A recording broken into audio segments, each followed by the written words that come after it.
And I'm going to start off sharing screen here. I'll remind you to type your name in chat. And let me clean this up a little bit here. So today I want to talk about Mechanim. And Mechanim is like one of the coolest TMOs that Unity provides us with. It's a way of handling all kinds of different animations, and we'll talk about it in great detail here. In particular, focusing on animating humanoid forms. The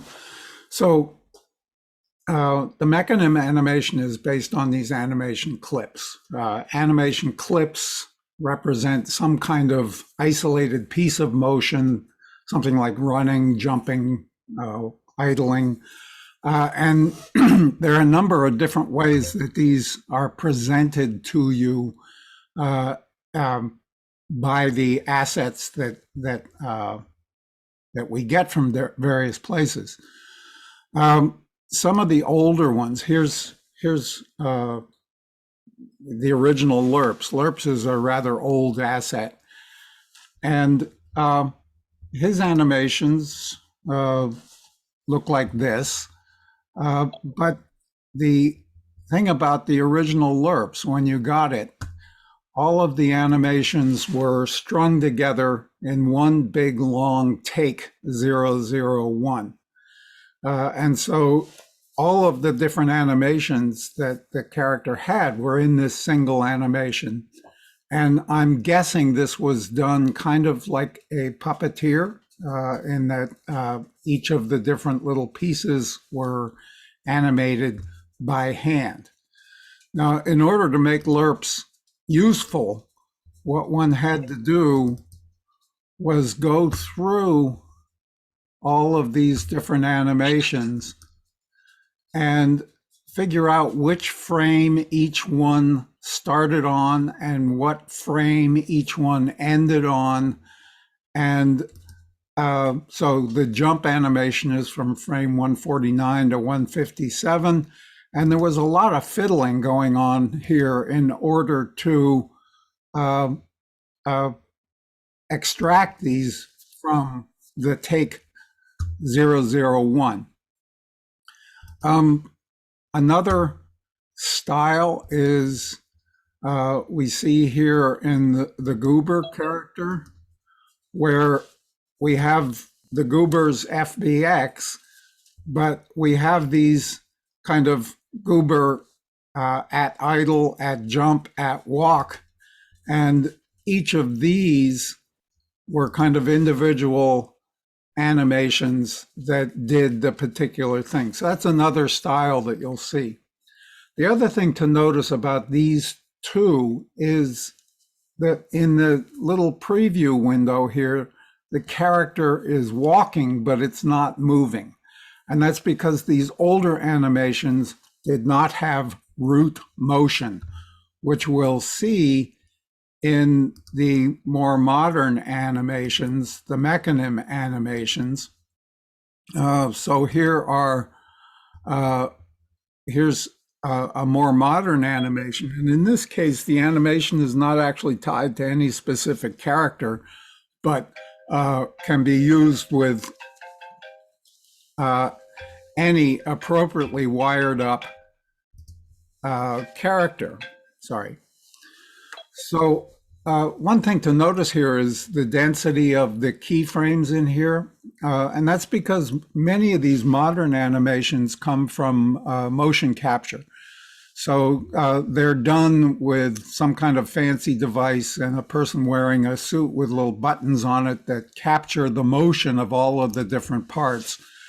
And the other thing that's important about these modern ones is that they have root motion. As you can see, as the character runs, it's actually moving. And this is important because it makes life a lot easier in terms of animation. With the old style ones, we have to actually move the character ourselves and do a lot of fiddling to make sure that the footsteps make sense and other kinds of stuff.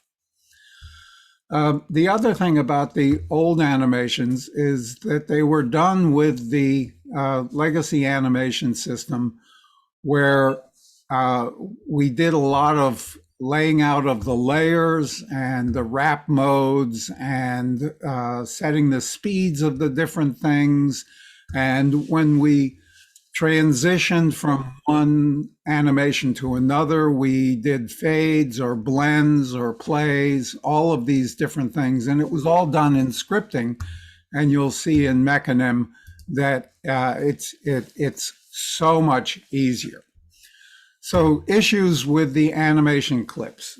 Most of the modern ones that you'll see have root motion, and that makes life a lot easier. But we can use the old animations as well. So when we look at one of these uh, animation clips, so here is one of the animation clips here. You can see that this one has been separated as well.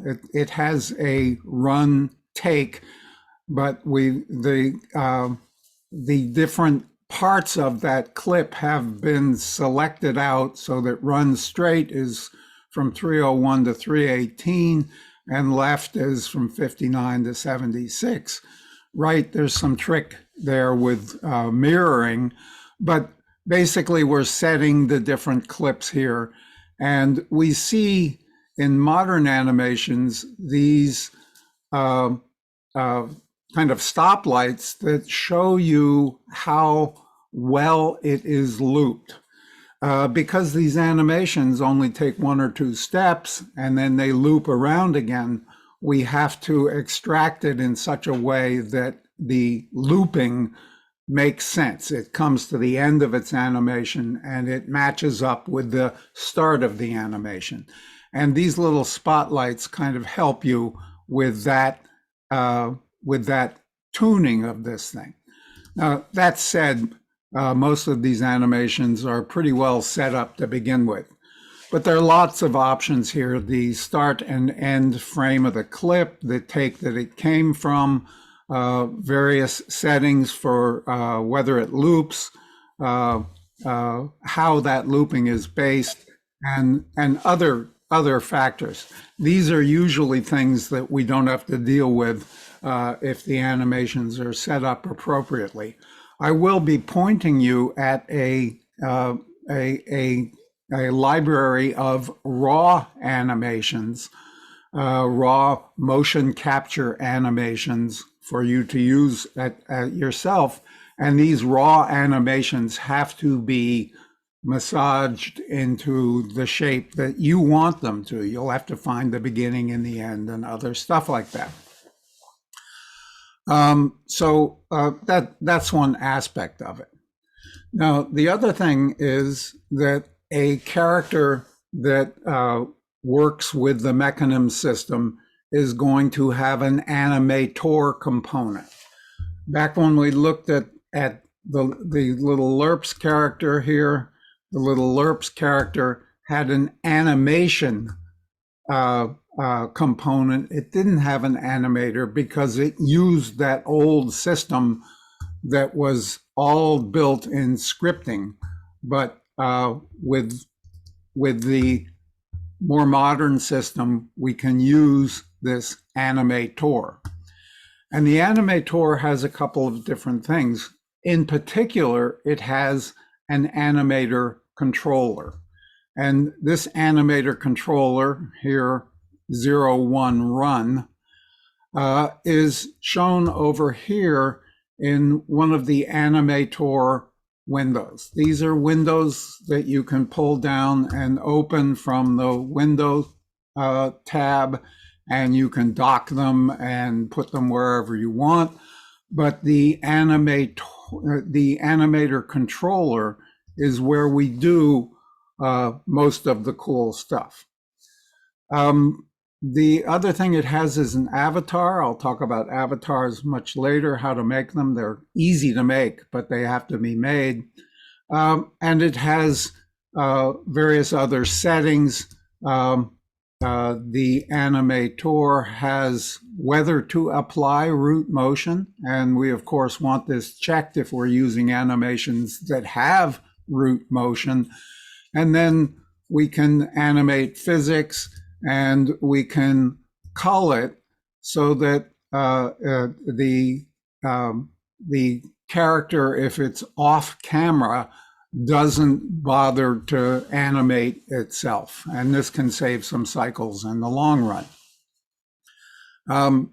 The definition of avatar is a manifestation of a deity, a released soul in bodily form on earth, an incarnate divine teacher from Sanskrit. So that's kind of interesting, avatars. So the different components that the animator component has. Now, you can make an animator controller. This is one of the things that the pull-down menus here have a place to make an animator controller.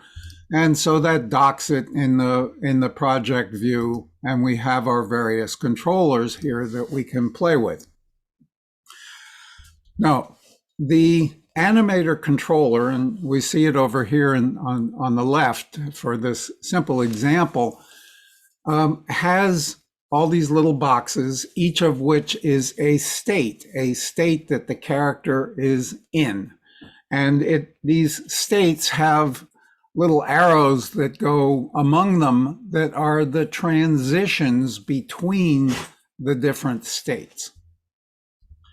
And when we look at the animator window, we have layers. Here I'm in the base layer, but there's also an arms layer that I'll come back and talk about later. But we also have, we have these animation parameters. Sorry. We have the animation parameters. And the animation parameters, I got to get in the right window here. The animation parameters we can add here. And the animation parameters are what we're going to use from scripting to define the behavior of our character, how it transitions among the different states. The animation parameters come in 4 different flavors: an integer, a float, a Boolean, either true or false, and triggers that are set and then consumed. And we're going to see that we can access these from scripting with things like set float, set int, set bool, and so forth. And so here's an example of a script that modifies one of the parameters, in this case, the speed parameter over here, based on user input. So in my idle run forward script, I have a animator variable, animator, and in start, I'm going to get that component. This is an example of caching, of course. And in the update, if I have an animator, I'm going to accept horizontal and vertical input into H and V, and I'm going to set the speed float to be H squared plus V squared. So this simple script is going to be enough for us to play the game. We're going to have our little character, and if I press the up arrow key, it transitions from the idle state, which you can see there acting in the left window, to the run state as it runs forward. And the transition here, which is indicated with this little arrow, the transition from idle to run is done based on this condition that the speed is greater than 0. And I have a transition back from run to idle that is triggered when the speed is less than 0.1. And if you watch the little speed over here, as I run this thing forward, it goes up to 1 and it goes back down to 0. It's following the arrow key. It's following those, where'd it go? It's following the horizontal and vertical axes. Now, my little character only runs forward there because that's all I've provided it with, is that animation. So when we talk about these animation states, these boxes on our Animator controller, these are the states, and we have the transitions between the states that are based on some condition or based on some exit time. And the idea here is that the character is in some state all the time. It's never in no state. It's always in some state, even if that state is nothing more than the idle state where the character just stands around and does nothing. Now, we often have restrictions as to what state we can go to from a particular state. For instance, if one of your animations is a running jump, then the character has to already be running before it can enter that running jump. You couldn't transition to it from standing still. It wouldn't make any sense. And so we set up kind of flow charts that we can emulate exactly in the Animator window, in the Animator Controller window, where from idle we can go back and forth from a standing jump. From walk and run, we can go into a fall. Fall appears to be the death because it's a dead end. And run, we can transition back and forth into running jump. But we have these restrictions on the transitions among the different states. So each of these states has some motion, some animation associated with it that will play whenever the machine is in that state. And we can look at that animation. First of all, we have the name that is displayed in the little window here, idle. We have the motion, the animation that we're going to play when we're in that state. And if I look at that over here in the little preview window, I can see, I got to pull this down here and make a Unity model for this to work. But we can see the animation playing here. And so the idle is just kind of standing there and looking around.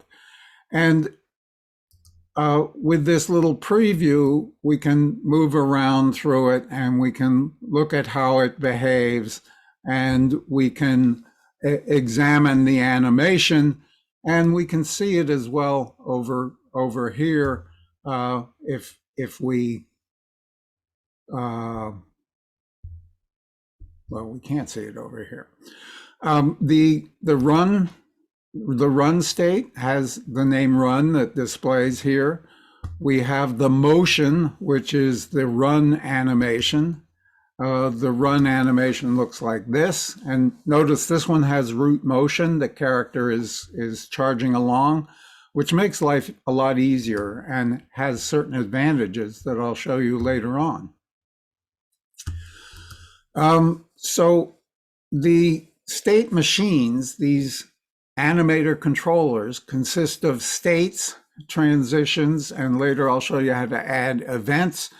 And you can actually encapsulate these into substate machines that you can then kind of use as almost like subroutines in a program.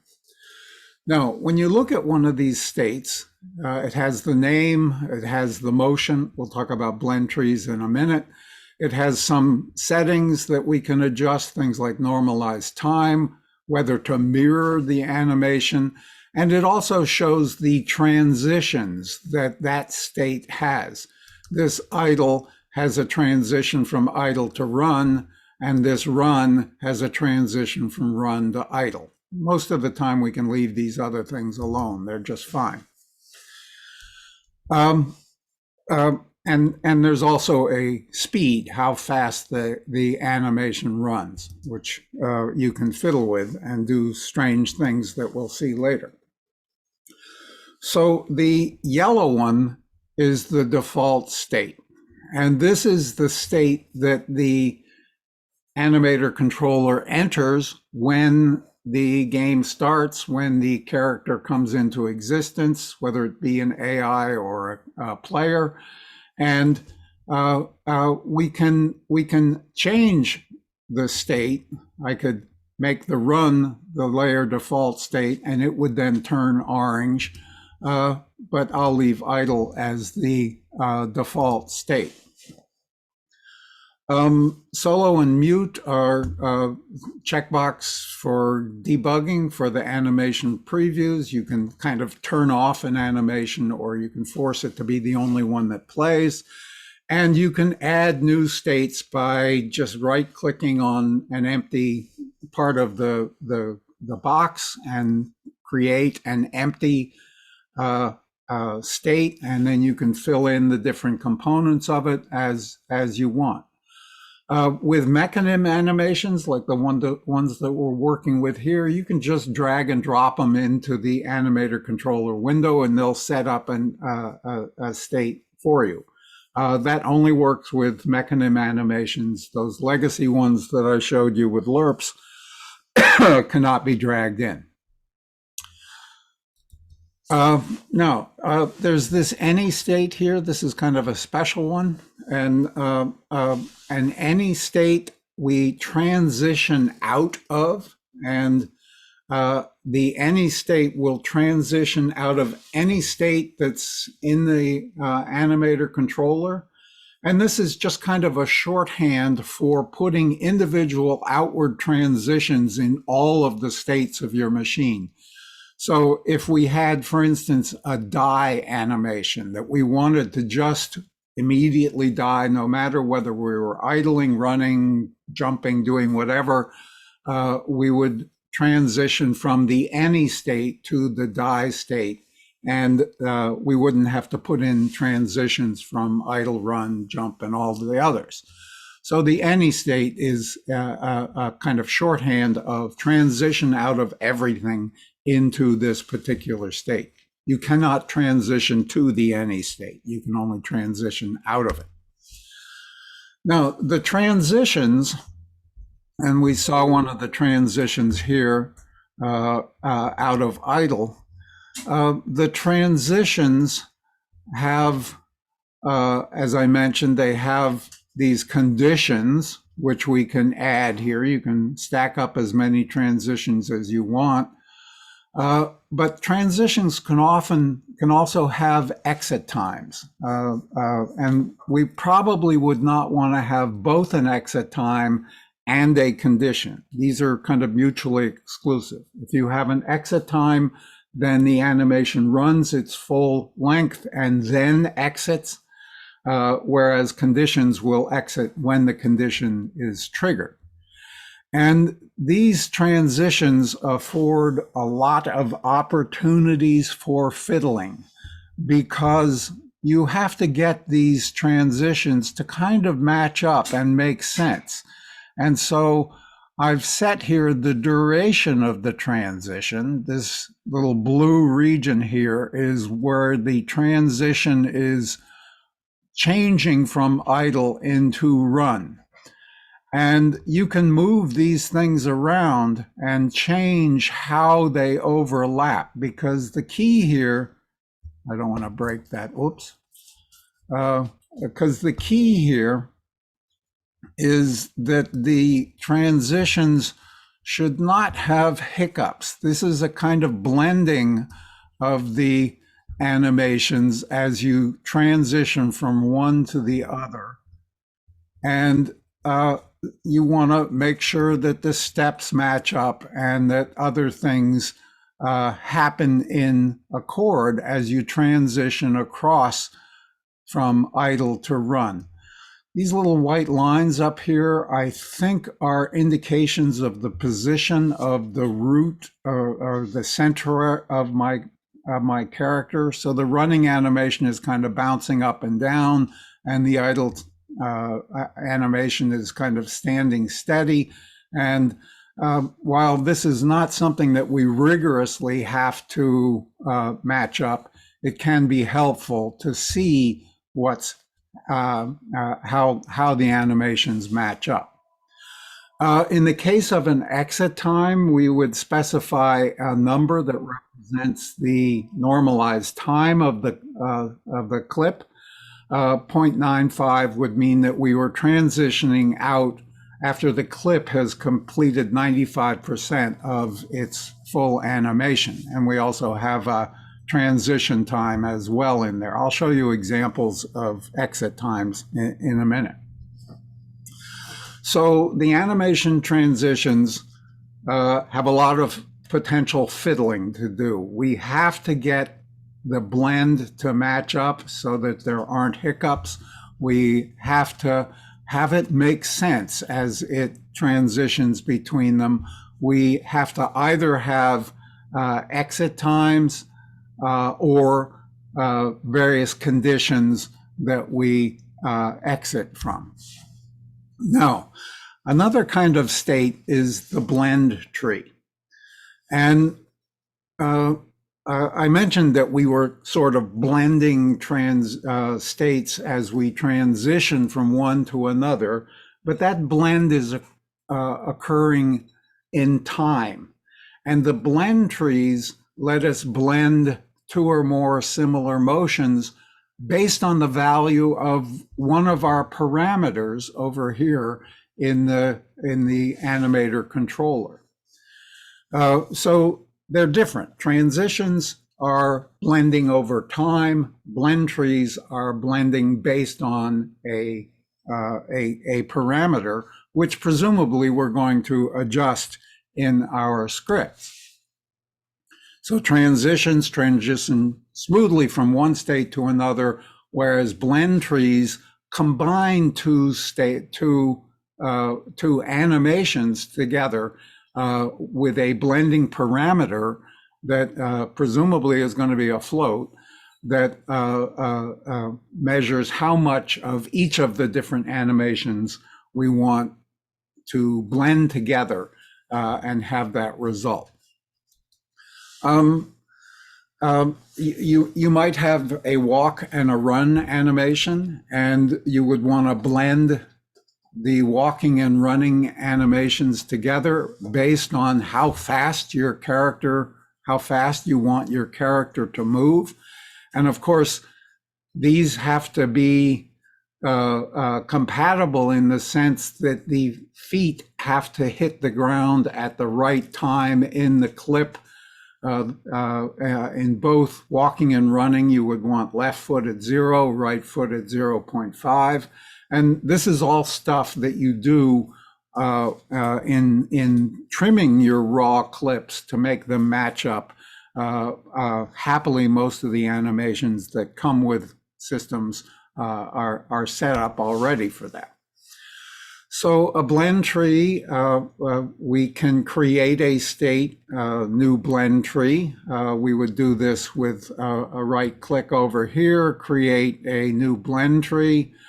And I have one already set up here in this next scene, run and turn. So run and turn, now my character has a slightly different script. I'll show you that in a second. And the animator is now the 0-2 run turn. And if we look at it, it looks very much the same. It's still these two different states, idle and run. Idle is still the idle fidget here, but run is now a blend tree. And so when I click on this, it opens the blend tree window for that state. And what we're going to do is we're going to blend between run straight forward, run to the left, and run to the right. These are separate animations that came with this particular animation package, and they look different. And if we look at the run left, where's run left here? If we look at run left, if we look at run left, it runs in a very tight little circle. Run right runs in a very tight little circle the other way. And we've got run straight that runs straight forward. And each of these are individual animations that we're going to use in our little blend tree over here. Now, when you start off with a blend tree, it's empty like this. And the first thing we have to do is pick which parameter is going to control our blend tree. And in this case, I've picked this direction, a float direction that is going to control our blend tree. The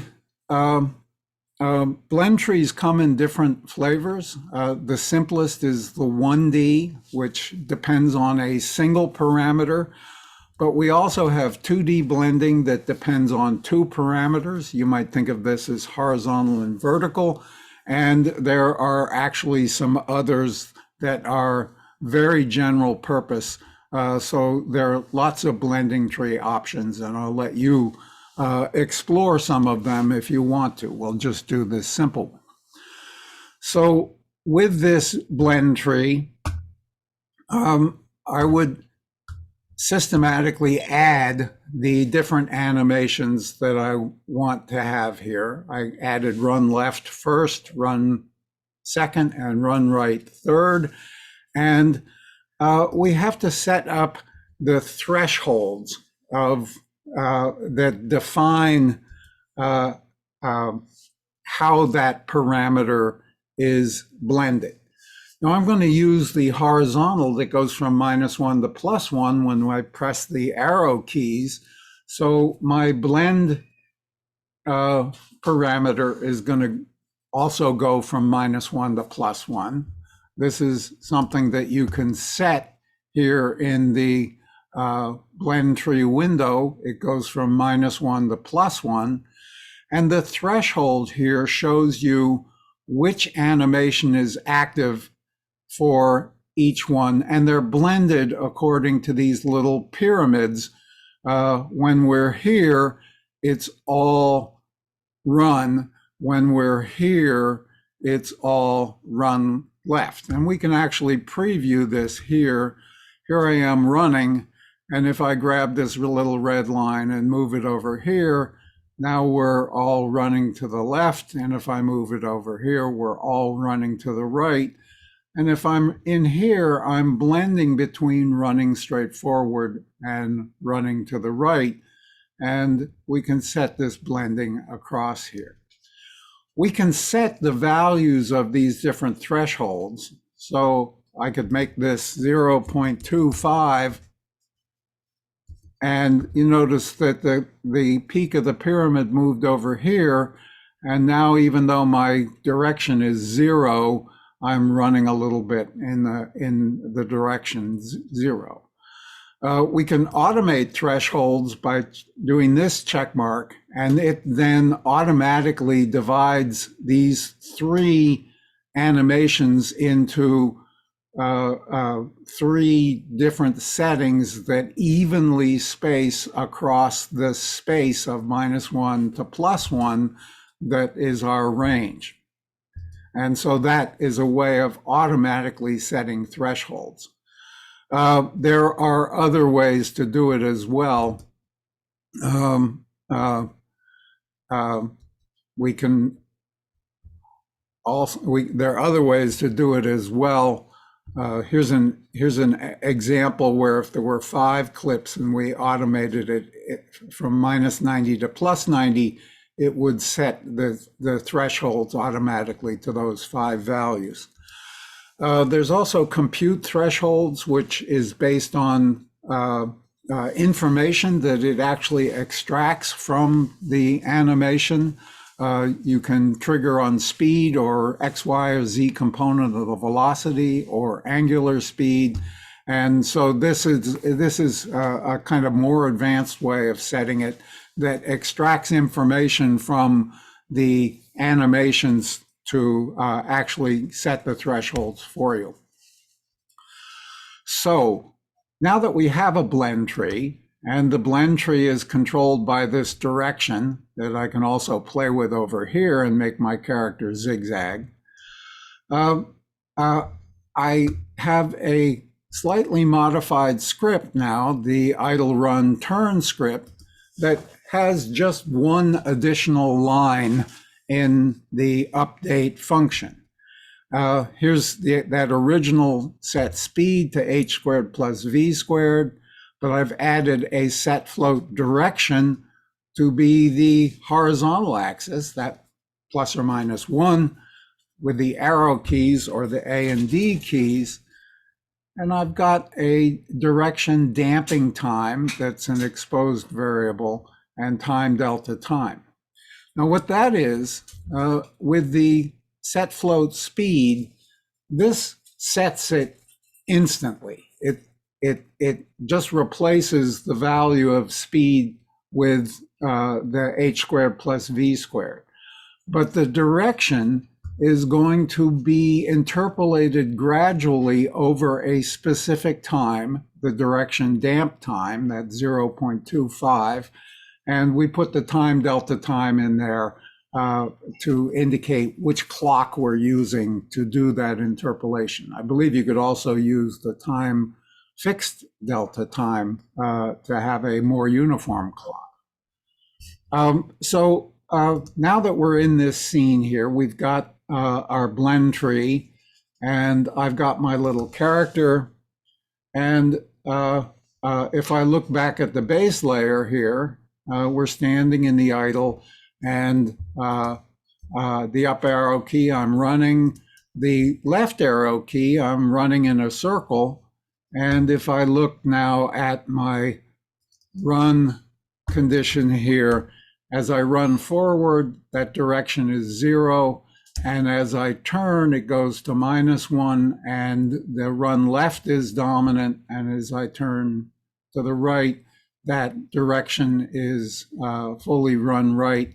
And you notice it doesn't happen as quickly as the speed goes to 1. The speed goes to 1 is picking up the vertical axis, whereas the direction here is buffered a little bit so that it doesn't go so quickly to that plus or minus 1 value. So I get more natural kind of turning as I run. And so our script is pretty simple here. This is my motor for my character, idle run turn, and I'm picking up horizontal and vertical axes. I'm setting the speed parameter, I'm setting the direction parameter, and my character is running around and transitioning smoothly among the different animations, and it's all very cool. And I'm going to stop sharing here for a second and entertain any questions.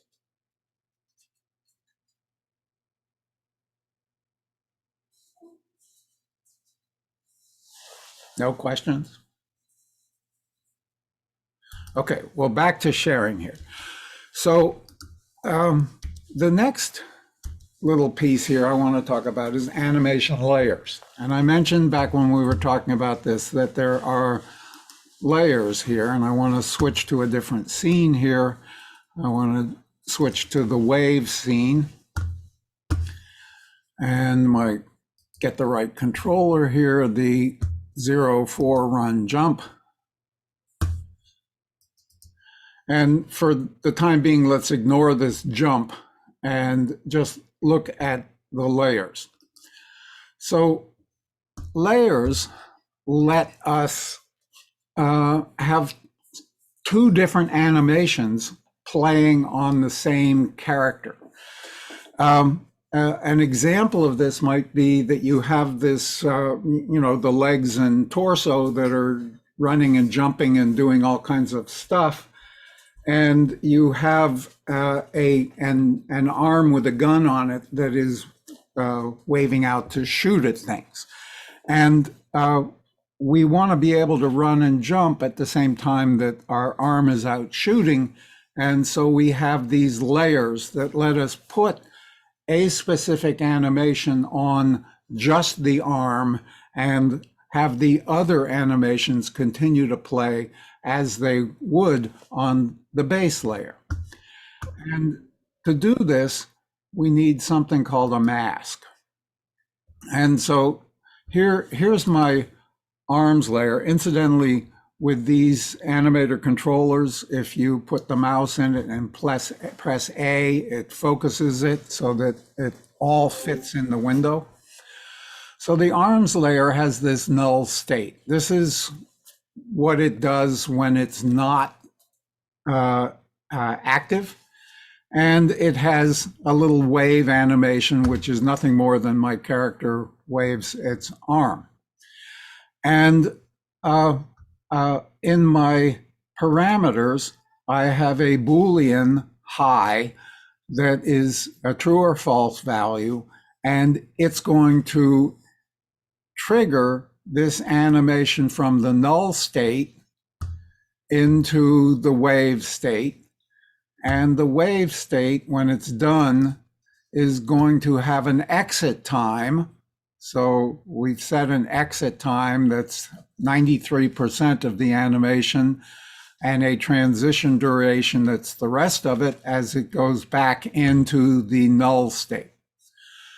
Now, this transition from the null state into the wave state has a condition when the high parameter is true.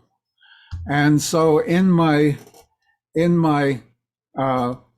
player here, and this is going to get a little complicated because we're dealing with layers now. First of all, in the start, we have to test to see if there are two layers and then set the weights of those different layers. We also have something called the animator state info, which we get from the animator, and we'll use that when we transition to the jump state. I'll show you that in a little while here.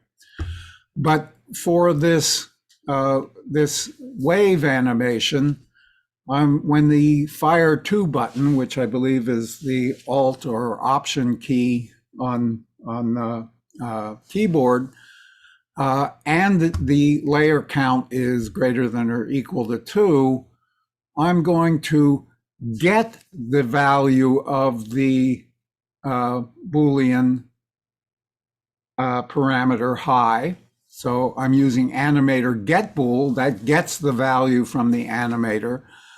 I'm reversing its truth with the exclamation mark, and then I'm setting that bool to be not whatever it got. So this is just a little toggle that's going to toggle the truthness of high back and forth. So if I play this over here, and my little character standing there, and we're looking now at the arms layer, and it's in that null state, not doing anything. And I press the Option key, high turns to true, it goes into wave, it plays until the exit time occurs, then it transitions back to null.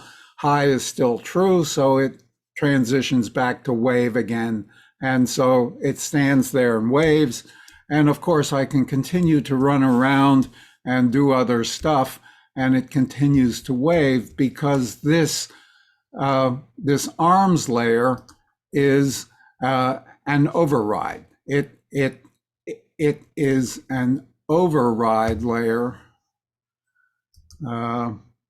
Whoops. It's an override layer. I can see the options here. It's an override layer. You can also have it be additive, in which case it's going to blend the things together, but I'm doing an override. So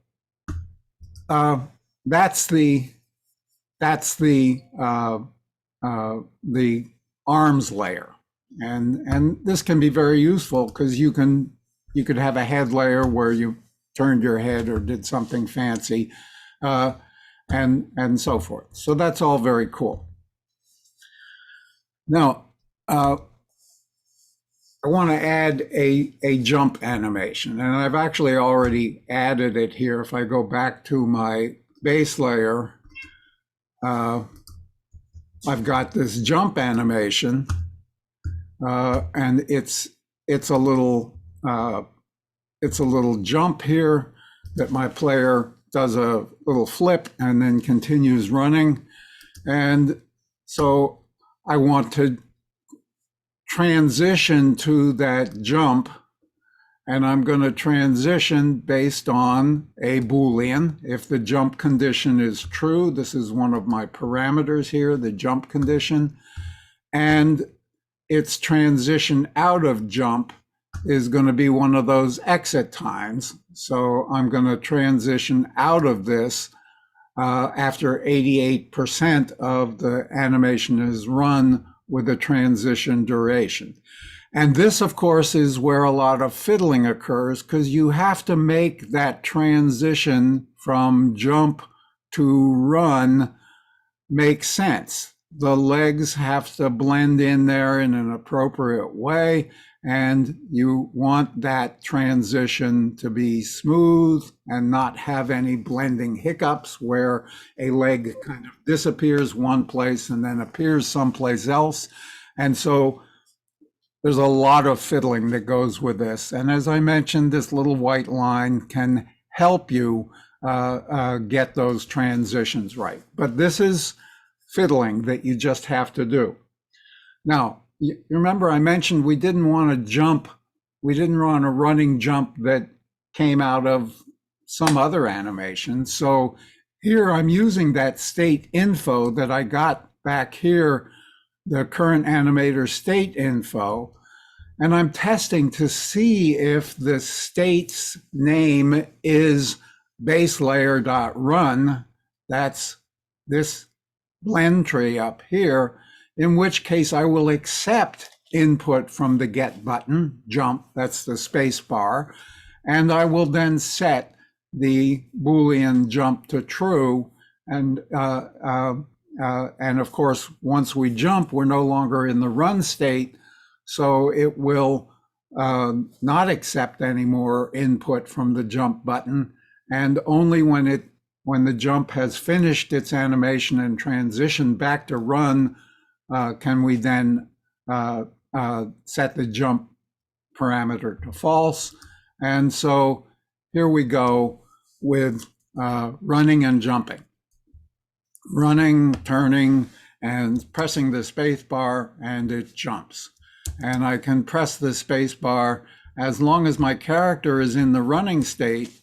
If I'm idling, I can press the space bar as much as I want and nothing happens. So cool. And next time I'll go on and set up a slide. We've got a slide animation. So here in the slide animation, the animator now has a slide to the right. This is one that I got from the mocap, the raw motion capture library. It's set up just like the run. It has a transition Boolean slide, and when it triggers, which is the control, we go into the slide, and I'll show you where those particle effects come from on Wednesday. So I'm going to stop there and stop sharing and entertain any questions, and remind you to type your name in the chat. And let me look at chat and see if there are any burning questions here. No, there aren't. Okay. Any questions? This is a powerful tool. It's a TMO. There are too many options, but as with any powerful tool, there are always a lot of options.